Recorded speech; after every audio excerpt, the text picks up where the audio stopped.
to Zig When They Zag, a blogcast and podcast for leaders obsessed with growth. I'm Jessica, this is Kevin, and today's topic is going to be why asking, should I be on Facebook, is the wrong question to be asking. There's lots of wrong questions to be asking, but we thought that was a good way to start. I'm going to kick it over to Kevin because I think what happens is clients come to us and they have questions like this to start the conversation about strategy. And we always go, let's rewind a little bit, right? Let's take some giant steps back.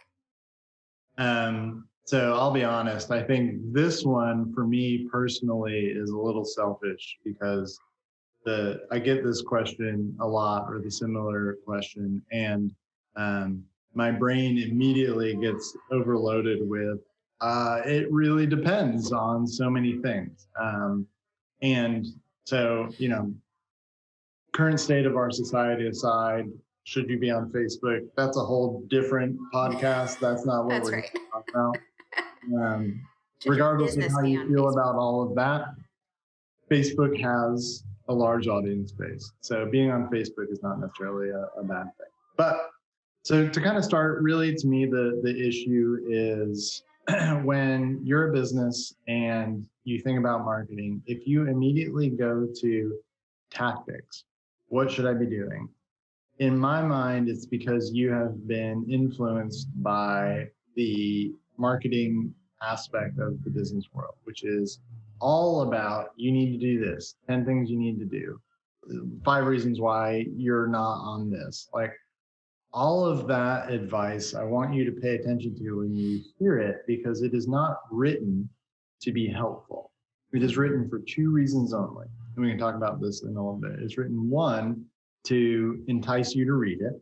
Mm-hmm. And it's written, 2, to make you think that the person who's writing it is worth paying money to. Mm-hmm. And that is very manipulative. It's not actually about adding value. Additionally, most of the marketing advice out there is from people who've had either success doing one specific thing and then think everybody should do their thing, or it's people who are selling their system and haven't actually had any success in doing it. Mm-hmm. So there are a million reasons why you should not just take blanket advice with regard to marketing that you should do this without a conversation about what are you trying to do, what is your business, and who are your customers. Mm-hmm. So that's where I would start. I would say, before you ask any marketing question, any question about tactics, social media, things like that, the answer is always going to be depend and start from an understanding of those 3 things: what your business is, what your goals are, and who you're trying to reach. Yeah. I think it probably throws off prospective clients, because I've done this a few times too, where they start the conversation with, should I be on blah, blah, blah, blah, blah? And I go, I don't know. And it's not that I don't know because I don't know anything about marketing. It's, I don't know anything about your business. Yeah. You and I just started talking. So it's always that, yes, we have to rewind the conversation a bit. And I think the other thing when we talk about, I think I'd like to hear you talk a little bit more about it, is, we look at our framework being strategy, kind of the creation of these foundational tools. And then below that are all the channels, that come into the engine that we've kind of built in this middle piece. And it's all kind of leading to the hub. But can you talk a little bit about what that framework looks like and where Facebook actually lands in that framework? Yeah. So for the fans of the show, or more appropriately, the fan of the show, thank you. I talk a lot about the analogy of marketing being bringing people to a party. So when you think about it, today I want to talk about the concept of the party itself. Right. So if you were at a party and you have all these different rooms, right? and each one is about doing a different thing. If you walk in the door and the first thing that you say is, should I be in this room? That's the same question, right? It's like, why this room over that? So for us, when we talk about marketing, when we talk about our framework for understanding, before you are even going to go to the party, really understand, why are you there, right? And so who's going to be there and what do you want to have happen out of it? And so for us, this is how we approach it. The first thing that we talk about is your customers. We back into those things. So if it doesn't align, that's why. Because ultimately, like I've talked about, no one cares about you. No one is going to that party hoping that you're there. And so you have to understand who you're going to engage with, what they care about, what they need, what's going to drive them to want to engage with you, and then how you're going to engage them appropriately at that party, right? Mm-hmm. And this is where all of us socially awkward people are cringing, because that feels so overwhelming. Like, great SNL skit that you showed me the other day about like people at the party for the first time after the pandemic, and everyone's like, who is this person? What are we talking about? Yeah. Why did I say that?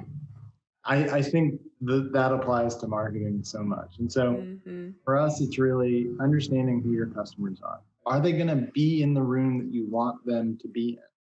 Like, if they're not there, then don't go there. What are they doing in that room? If they're in that room goofing off, not thinking about buying from you, then maybe you don't need to go full force into that room. Maybe you can just do a drive-by and be like, oh, hey, I see you, so that they know who you are. It's that kind of stuff. It really depends on knowing who you're trying to reach. So the second then is the brand, right? And so for us, brand is, again, all about the experience and expectation. So again, at the party, when you meet someone, what's the impression that they're going to get of you? And this is where I think a lot of people mess up when it comes to social media or the website or search engine optimization. They just have wrong expectations about what that interaction is going to be like, right?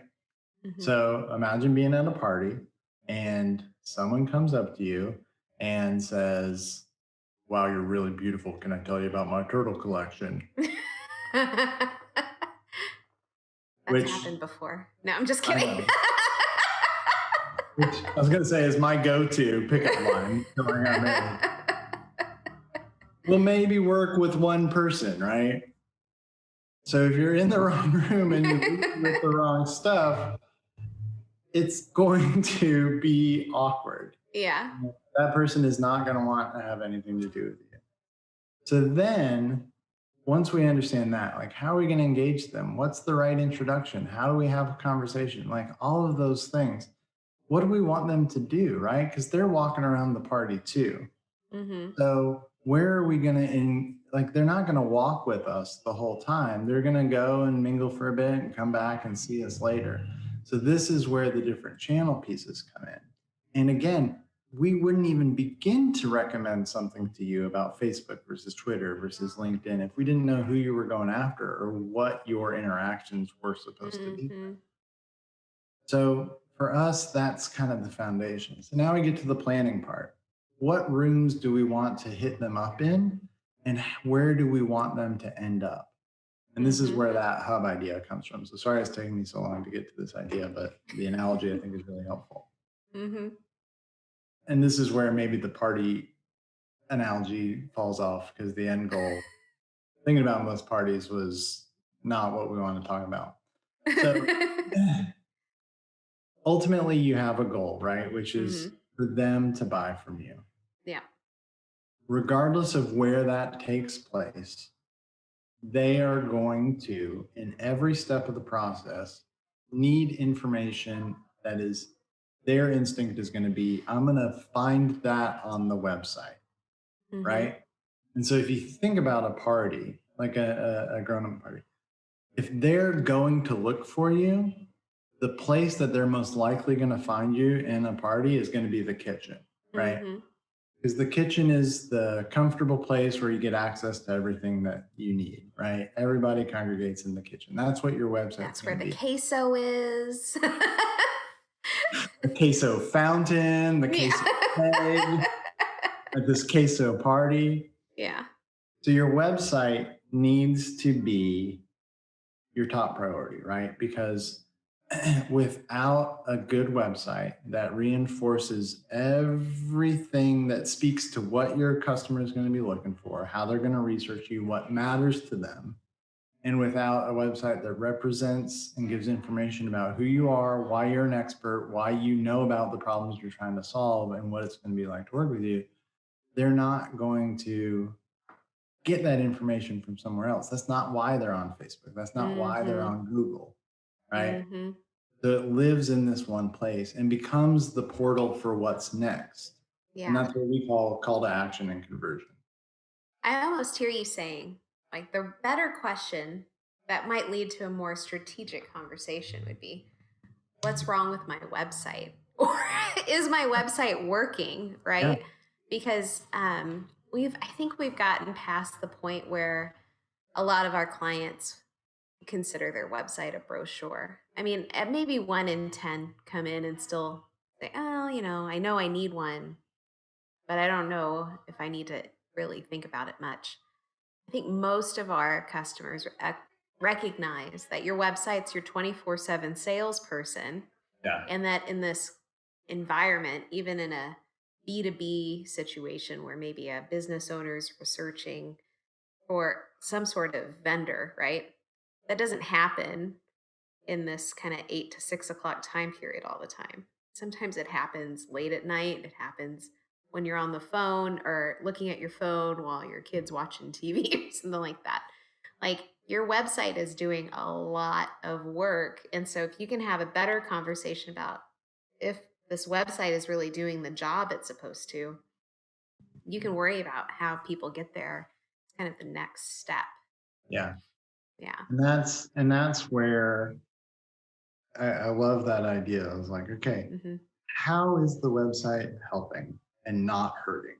Because honestly, like every time I go to talk to a client, that's the first thing I look at. Just because for me, it's like, I can't do anything if that's going to ruin the interaction for you, right? It's so easy to lose a potential customer. So then when you think about, okay, how am I going to get them to the website? There's a couple of different ways that I think about it. One is people are going to find your website on accident or organically. And this is kind of like the alcohol at the party. It just smooths things over. It makes the thing work, makes it enjoyable, right? You can have, it's just those things like the music, like the ambiance. And so for that, in terms of that organic inbound, right? So just to specify organic, you're not paying to get in front of people. You're not paying to be shown to people. Let me specify that. It happens naturally. Yeah. Or paid, where that's advertising, where you're spending money to a company who promises to then show your content advertisement to someone else. So organic and then inbound. What's the stuff that's going to lead them to your website? So one is SEO, right? SEO is basically doing the work to show Google that you're worth sending people to. If they deem that you're not worth sending people to, you might as well not exist. It is unfair. It is brutal. Changing. But good SEO is like good car maintenance, that you just need to do it. It's like having quality gasoline. There are companies that will try and sell you SEO for performance, that, hey, we can guarantee this and that and this and that, and they can't, because the things that they can manipulate to make it work are also putting you at tremendous risk for going off Google, and it's not worth the risk, and it's not worth it. I think Google is the only one who can guarantee you results, and Google doesn't sell you those services. And if you think about it too, the whole idea of, if I people are on Google looking for anything, regardless of what stage they're at. How do I do this? Who solves this problem? What's this company like? You know, in consideration, they're looking up just information about you. You can't manipulate them while they're going through their research into a behavior. Again, it's the awkward sales conversation that is just mistimed. I think the customer journey piece that you just brought up is true too, because if you're asking about these tactics, I mean, it's more complicated than, well, does your audience live on Facebook? Then maybe. It's more like, what would Facebook be useful for in terms of how your audience makes decisions about purchasing from you, right? Yeah. So is Facebook like a reinforcer of a brand image for your company, and it needs to show up and be active in this middle part of the journey after they've kind of already heard about you? Or is it at the end where you already have customers and you're trying to turn them into advocates? Maybe there's something down that side that you need to be doing. It may not be that you just start and end your whole marketing in one single channel through the whole journey process, right? Yeah. The question of whether or not you should be on Facebook really comes back to all of the complicated plans around how your customer makes decisions, right? Yeah. And that I think is the key part for organic inbound is where are they going to be and what do they care about? And then what's the right tool? Google's always an important tool because of search, but social, if they're spending time on Facebook, then what's the right way for you to add value to that time that they spend on Facebook, right? And so that's where it essentially can come in. But that's a determination that's based on all of these other factors. Yeah. So then beyond that, you have paid inbound, right? Which is, I am going to now, so here's another distinction for Facebook. People don't go around looking to join groups on Facebook. Yeah, or liking pages. Can't wait to like a page. Yeah, this is what Facebook does, right? Yeah. Nowadays. So the idea of like getting likes, getting people to join your page, like it's not helpful to focus solely on that. And additionally, people who aren't in your page aren't going to see your stuff, because then the assumption too is that, oh, people on my page are constantly going to invite other people to join it. Like, that's not how that works. No. There's a couple industries that might work in, like hairdressers, right? Like, I love your hair. Where'd you go? Oh, it's this. Let me, I'll look them up. Yeah. But again, that idea, the idea for Facebook is you're nurturing your existing audience. And that's the organic. If you pay, that's where you can get people interested in your content on Facebook. Same thing with Google. You can pay for advertising in search. You can pay to be part of their advertising network. And so now we're getting our content in front of people who don't know about us, who haven't chosen to be part of our ecosystem. So that's an investment in building your audience. Well, the vanity metrics of likes, subscribers, they don't matter if you're getting the wrong customer who doesn't have a path to become a client, right? It doesn't help. And so again, this is where, for us, we actually do a lot of pre-work to identify who the customer is, to identify the right levels of advertising spend, because we don't want to just waste money inflating your numbers. It doesn't help you. Marketing should pay for itself. Yeah. So those are the two like main general ecosystem pieces.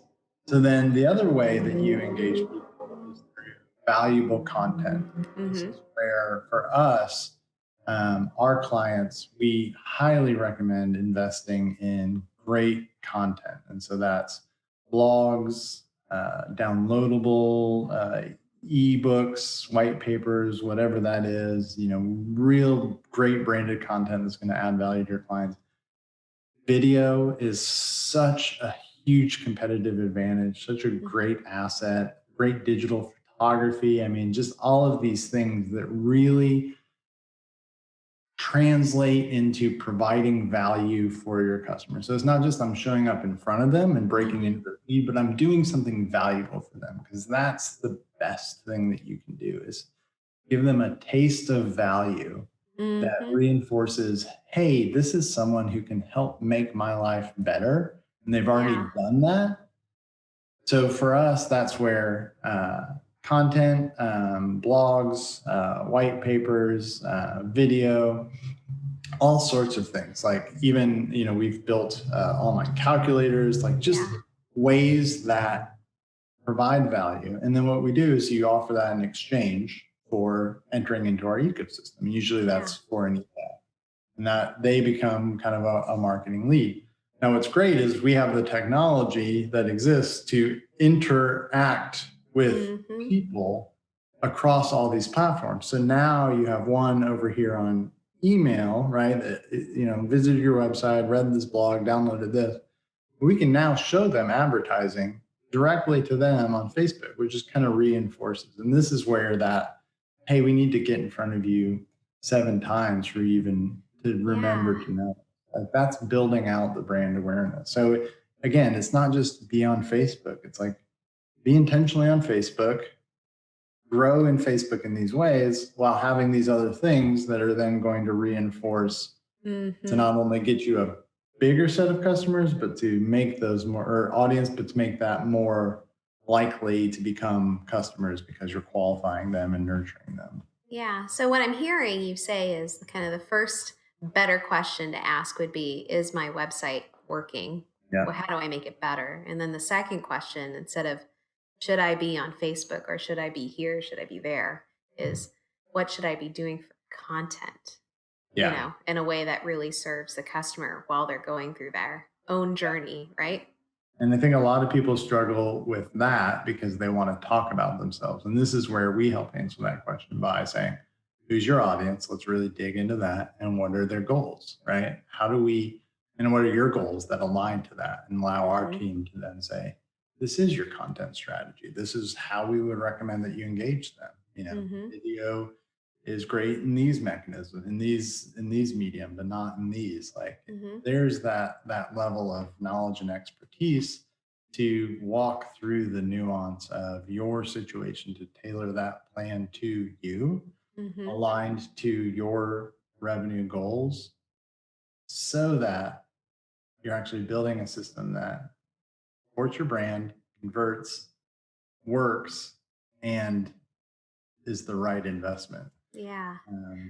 I think one of the things that when we have a customer that comes in kind of to inquire about services, and maybe they're just inquiring about social media services, we try really hard to engage with them on a conversation about that overall strategy piece, not because we want to sell them a bunch of different services, but I think it's our responsibility as um, experts and people who are trying to help to let them know that that's not always the one and only way. We talk a lot about a flywheel concept to how customers kind of engage with a brand and then help grow the brand. And that means that there's got to be multiple different facets to marketing kind of happening all at the same time. Yeah. And so whenever we have someone who's just like, I just need someone to do Facebook, and I want to get a lot from it. I'm like, well, can we talk about all the other things that you ought to be doing to help that customer, learn about you and come back and buy from you again? Yeah. No, I mean, if you want Facebook, you want a service, and that's it. If you want a solution, if you want outcomes, then you really need to put in the work. And you don't have, so let me be clear, you don't have to put in the strategy work. But the reason why we recommend it is because it saves you about 6 months of time, right? Because we're starting off informed, and we're not doing trial by error, and it allows us to tailor to you. And so those are the 2 biggest things that, for me, sets us apart from other marketing companies. Is it's not one size fit all, and it's not we'll just figure it out as we go and optimize. Mm-hmm. We do the work to know that we're spending your money in the right way. And it saves you thousands of dollars because of that, because it's time wasted, it's money wasted, like just that stuff out. Put in a little bit of the effort and investment up front, and you see 10 times return. It's the right thing to do. I agree. So we've kind of covered, instead of why should I be on Facebook as the question that people come in asking, they ought to be asking, does my website do what I need it to do as a hub for my business? What kind of content should I be producing? And kind of what's the overall strategy that ties it all together? And what tie all together? Yeah, exactly. And what are all the channels and mediums in which we're going to engage customers to get them through? So we didn't even talk about marketing automation, and we don't have time for that, but we're a HubSpot Platinum partner. I think one of the fastest agencies to reach that level. And the reason for that is because HubSpot's an amazing tool that integrates all of those channels, all of those tools, but also ties them to a CRM, which tracks engagement of your audience across end-to-end performance as they go through your marketing funnel, as they're along their customer journey, and then allows you to create smart workflows so that you can automatically engage them in a set of interactions that are predefined. And so every time someone visits your website and leaves a comment, you don't have to go and be like, hey, thanks for commenting, and do all the steps that it takes to create an amazing party.